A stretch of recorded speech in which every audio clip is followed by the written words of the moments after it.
So this is the thing, taking an older first-gen Cayenne, modifying it as a tribute to the actual factory Transsyberia Cayenne that was sold for a very limited time. That started out as a Cayenne S with a manual transmission and was ready to go off-road. So this whole safari thing is taken off in the Porsche community. It kind of got spurred as well by Singer doing their Paris Dakar tribute car that's going to be a real custom vehicle. And this is the new trend, to take a first-gen Cayenne. Because these vehicles have depreciated so much, you can take them, buy them now for not too much money, modify them and make them into a great fun toy. So they take a first-gen Cayenne, either this one or the one that came after it with the facelift, and they lift it by 2.5 inches. They paint the wheels. They put on 33-inch all-terrain BF Goodrich tires, give you more ground clearance. You get a bush bar in the front with a skid plate in the front. You get the lamps put on here as well. You also get a roof rack for the spare tire because the tires are so big they're not going to fit underneath the back of the vehicle. So that's where the spare tire goes, and a second row of lights if you're going in the backcountry like this. So a big shout out here to Core Motor Cars here in Vancouver. This is the first one that they have done, and they're going to be making more of them. And the first gen Cayenne that I suggest you look into if you want to have a donor vehicle is the VR6, the base model, highly reliable. More on that when we go for a drive. So this is a lot of fun. It's really just a toy. So let's get in. We're out in the backwoods and have some fun.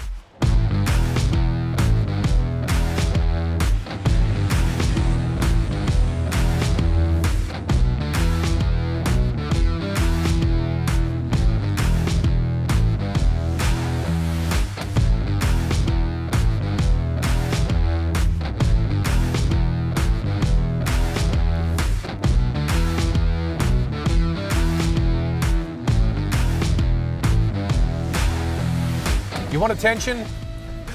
Drive around in this thing. Wow, it just screams toy, plaything, capable. I was just doing some shooting and the woman walked by and she goes, nah, that thing looks like it could go anywhere. Now this is, depending on the donor car, a really quite capable vehicle. So the base Cayenne, which this one is, already has a fantastic all-wheel drive system. And the first gen Cayennes have something that the second gen Cayennes, they deleted. And that was a 2-speed transfer case. You can actually have this with reduced gearing to really crawl over things. And then when you add in the 2.5-inch lift and the 33-inch tires, you've got a lot more ground clearance. Now, the road you're seeing me driving on here today is heavily rutted. These are deep, deep ruts. And mostly ice underneath because this snow fell a few days ago and it's frozen over. So this thing is doing a great job of just gobbling up these ruts, and the traction is fantastic. The all-terrain tires are doing a good job. By the way, this is the exact same tire size you would get with a Jeep Rubicon, so pretty good company there. Now, Cayennes, depending on, as I mentioned, the donor car, you can get different things. For example, some of them were equipped with locking rear differential. So this car doesn't have it, but it does have the 2-speed transfer case. And some also have air suspension like the Cayenne Turbo. But the base Cayenne is the one I would go for because the VR6 engine that's used is very, very reliable. So the first gen, that's this one, had a 3.2 liter VR6. And they stopped making it this year, 2006. And then in 2008, they missed 2007, they came out with the facelifted one. That's the one that I owned. And the displacement goes from 3.2 liters to 3.6, and the horsepower went up to 290 horsepower.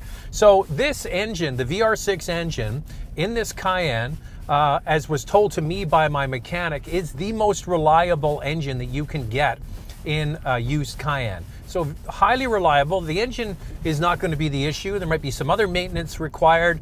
One of them is the transfer case. They can be problematic, but when they're working, they work wonderfully.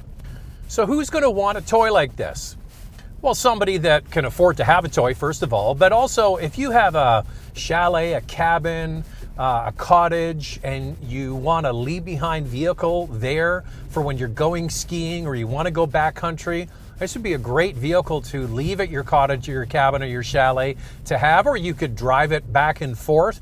In fact, driving up here, I was on the highway and I was really surprised by two things. First of all, the extra height, it isn't really that noticeable on the highway. It feels still very stable and doesn't feel like it's wandering at all with these big tires. So it's actually quite compliant and easy to drive in everyday situations. And it's been about 6 or 7 years since we sold our Cayenne. And we have a new Cayenne, by the way. We love them so much. So these first gen Cayennes came with the VR6, either 3.2 or 3.6 liters and a 6-speed automatic transmission and that low speed feature I mentioned. And these really have depreciated to the point where they're kind of a bargain to pick up used. This one's got 139,000 kilometers on the clock. The actual donor car is in fantastic shape, and that's not even 100,000 miles on this car.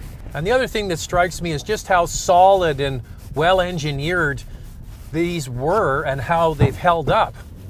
You hit the skid plate there, that's all right. These ruts are really quite big. You can't really see it on the camera that much, but they're really deep, deep, deep. No problem at all. I don't even have it. Let me just tell you what, I'm gonna put it in the low. There you go, reduction gear on. You have to go back to drive, and then you can, so there we go. Second gear. In addition, you get all of the advances of the traction and stability control that you get with these cars. And so, as I mentioned, it's a highly advanced all-wheel drive system, very capable. So even without doing anything to it except tires and the lift, it's going to get you most places, trust me. Okay, now we're in third gear, and I'm doing 15 kilometers an hour. Now fourth gear. Yeah, so there you go. 2-speed transfer case is pretty cool. And that's why that exists, for just this reason.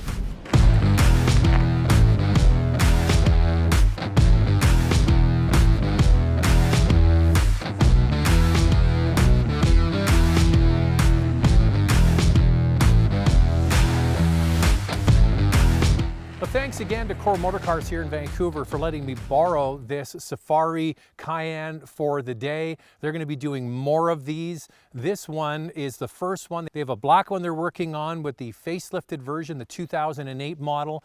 And depending on the price of the donor car and the equipment that's in it, the price will vary. In the United States on Bring a Trailer, these are fetching anywhere from $25,000 to $50,000 US. And this one, because it has the 2.5-inch lift kit, it can roll across the border. So it's a lot of fun. This is just a toy. Somebody that maybe has a cabin or a chalet or a cottage and wants to have something up there that they can drive around and have some fun, why not? It's a toy. Go for it. By the way, if you want to follow along, we're doing unique survivor cars, unique cars each and every Friday on the channel. So please hit the subscribe button, the notification bell, and we'll see you next Friday.